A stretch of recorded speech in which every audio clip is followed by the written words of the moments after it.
एक लड़का था जिसका नाम था आरव।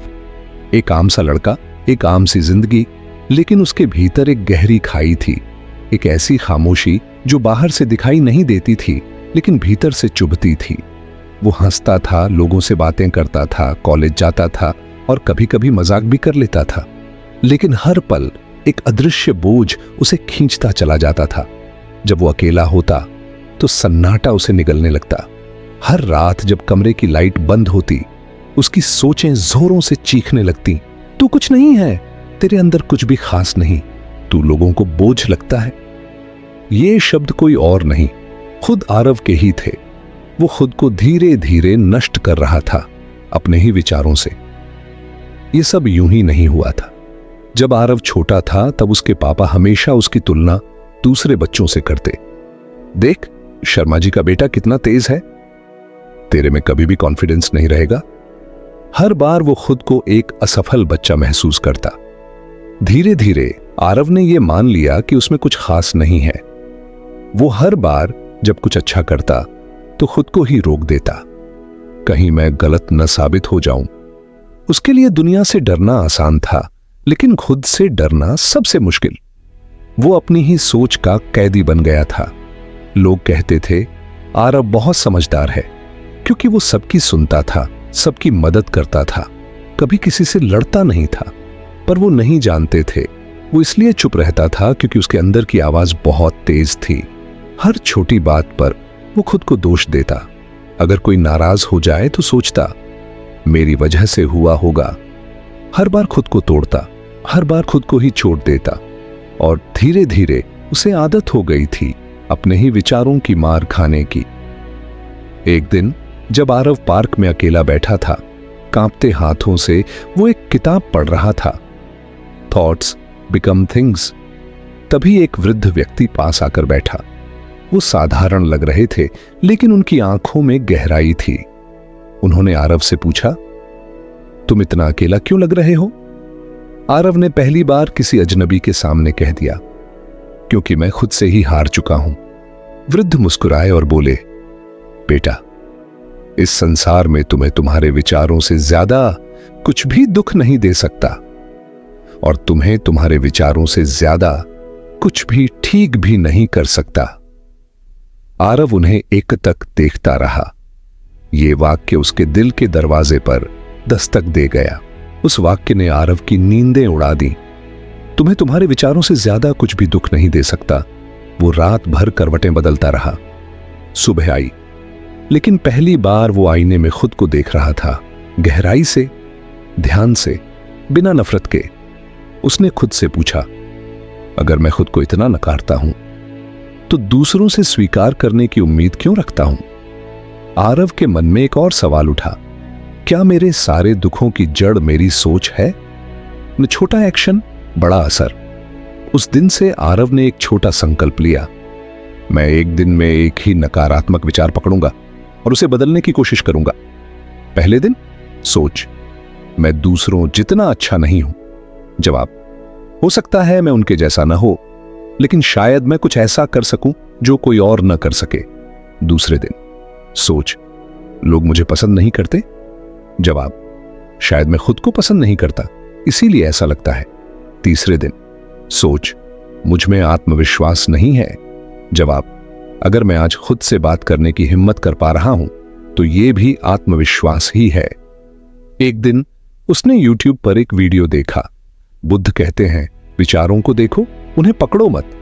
उसने सोचा, क्या मैं अपने विचारों को बस देख सकता हूं बिना उनसे जुड़े? वो आंखें बंद करके बैठा, मन में उठते विचारों को देखता रहा। मैं बेकार हूं। उसे देखा लेकिन पकड़ा नहीं। मुझे कोई पसंद नहीं करता। उसे भी देखा लेकिन बहने नहीं दिया।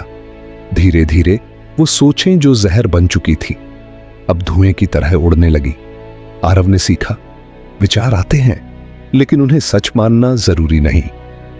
अब आरव हर दिन थोड़ा वक्त खुद के साथ बिताने लगा। वो एक डायरी रखने लगा जिसमें हर दिन अपने विचारों को लिखता। हर नकारात्मक सोच का वो जवाब देता, जैसे किसी छोटे बच्चे से प्यार से बात कर रहा हो। वो खुद से कहता, मैं गलत नहीं हूं, मैं बस अधूरा हूं, और अधूरापन कोई अपराध नहीं होता। वो अपनी ही नजरों में थोड़ा थोड़ा ऊंचा उठने लगा। कुछ हफ्तों बाद कॉलेज में एक ग्रुप प्रोजेक्ट में हिस्सा लेना पड़ा। पहले आरव डर जाता था, पर इस बार उसने मन में कहा, भले मैं डरा हुआ हूं लेकिन मैं करूंगा। वो प्रेजेंटेशन में बोला। कुछ शब्द अटके, लेकिन उसकी आंखों में आत्मविश्वास था। लोगों ने सराहा, पर सबसे ज्यादा उसके अंदर के छोटे से बच्चे ने ताली बजाई। उसे लगा जैसे उसने खुद को गले लगा लिया हो। एक दिन फिर वही वृद्ध व्यक्ति उसी पार्क में मिले। आरव उनके पैरों पर झुका और बोला, आपने जो उस दिन कहा था वो मेरा जीवन बदल रहा है।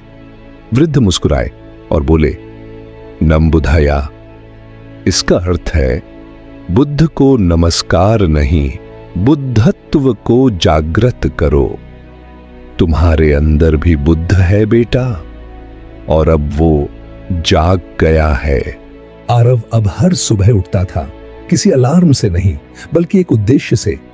अब उसके दिन की शुरुआत होती आईने में खुद को देखकर मुस्कुराने से।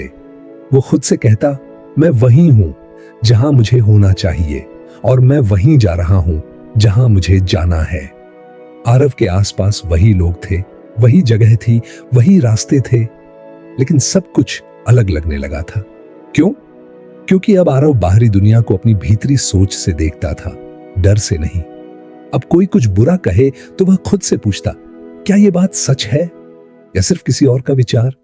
अगर उसका मन कहता ये तेरा सच नहीं है, तो वह बस मुस्कुरा देता और बात को बहा देता। एक दिन कॉलेज में एक लड़का राहुल चुपचाप कोने में बैठा था। वो वहीं उदासी और डर आंखों में लिए बैठा था, जैसे कभी आरव के भीतर था। आरव उसके पास गया और कुछ नहीं कहा, बस एक छोटी डायरी दी। उसमें सिर्फ एक पंक्ति लिखी थी, इस दुनिया में तुम्हें तुम्हारे विचारों से ज्यादा कुछ भी दुख नहीं दे सकता, और तुम्हें तुम्हारे विचारों से ज्यादा कुछ भी ठीक नहीं कर सकता। राहुल ने उसे देखा और आंखें नम हो गईं। आरव ने मुस्कुराते हुए कहा, मैं तुम्हारी तरह ही था, अब थोड़ा थोड़ा खुद जैसा बन रहा हूं। धीरे धीरे आरव की जिंदगी में बदलाव आया, लेकिन ये बदलाव बाहरी नहीं थे बल्कि आत्मिक थे। अब उसे वैलिडेशन की जरूरत नहीं थी। वो सोशल मीडिया पर अपनी कंपैरिजन बंद कर चुका था। उसने खुद से जुड़ना सीखा, और वही उसकी सबसे बड़ी जीत थी। अब अगर किसी दिन उदासी आती तो वो डरता नहीं था, वो बैठता, उसे देखता, उससे बात करता और कहता, तू भी मेरा हिस्सा है पर तू मेरा मालिक नहीं है। एक दिन आरव घर गया, मां ने उसे देखा और कह दिया, तू बदल गया है बेटा। वो मां की गोद में सिर रखकर बोला, नहीं मां, मैं वही हूं, बस अब खुद से लड़ना छोड़ दिया है। पिता दूर खड़े थे, कहने को कुछ नहीं था, लेकिन उनकी आंखों में एक अलग सी रोशनी थी। शायद पहली बार उन्होंने बेटे में वो चमक देखी थी जिसे वो वर्षों से तलाश रहे थे। अब आरव हर दिन एक ही चीज को समर्पित था, विचारों की स्वच्छता। वो जान चुका था, जो हम सोचते हैं वो हमारी दुनिया बनाते हैं। अब वो दूसरों को भी सिखाता था कि कैसे हम अपने विचारों के मालिक बन सकते हैं, कैसे हम अपने ही भीतर उजाला खोज सकते हैं।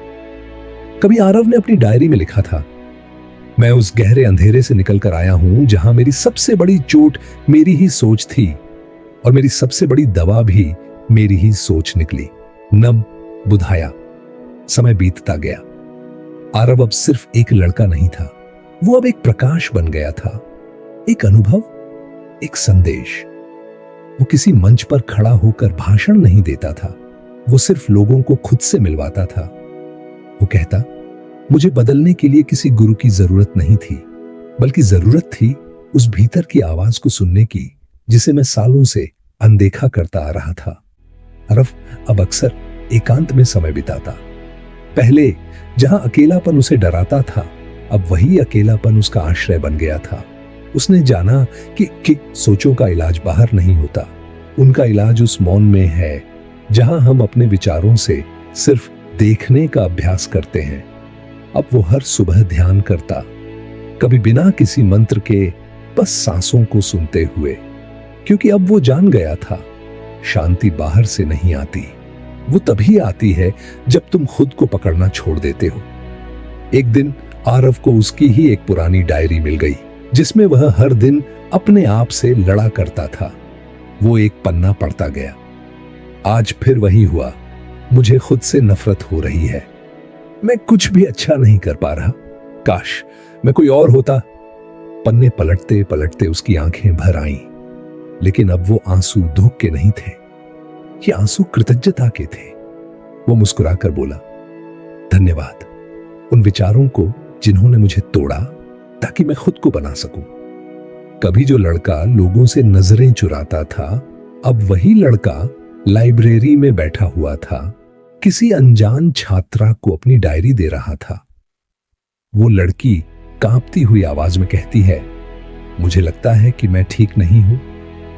आरव उसकी ओर मुस्कुराता है और धीरे से कहता है, तुम्हारा सोचना ही तुम्हारा दुख है, लेकिन यही तुम्हारा उपचार भी बन सकता है। नम बुधाया, जब तुम खुद को सोचों से अलग देख पाते हो तो तुम जान जाते हो तुम वो नहीं हो जो सोचते हो, तुम वो हो जो देख रहा है, और उस देखने वाले में शांति है, प्रेम है, समाधान है। नम्बुधाया, इसका अर्थ केवल नमन नहीं बल्कि जागरण है। बुद्ध को बाहर मत खोजो, उसे भीतर जागाओ, क्योंकि आरव कोई काल्पनिक पात्र नहीं था, वो हर वो व्यक्ति है जो आज अपने ही विचारों से लड़ रहा है। शायद तुम भी। तो इस कहानी को सिर्फ पढ़ो मत, इसे जियो, आरव को भीतर जगाओ और फिर खुद को वो प्रेम दो जिसके तुम सालों से भूखे थे। अगर यह कहानी आपके दिल तक पहुंची हो तो इसे एक और दिल तक पहुंचाइए, लाइक कीजिए, कमेंट में नाम बुद्धाया लिखिए और इस वीडियो को अपने अपनों के साथ जरूर शेयर कीजिए, क्योंकि शायद किसी और के भीतर भी आरव आजाद होने का इंतजार कर रहा हो। सब्सक्राइब कीजिए स्पिरिचुअल ब्लिस, जहां कहानियां सिर्फ सुनी नहीं जाती बल्कि महसूस की जाती हैं। नामो बुधाया।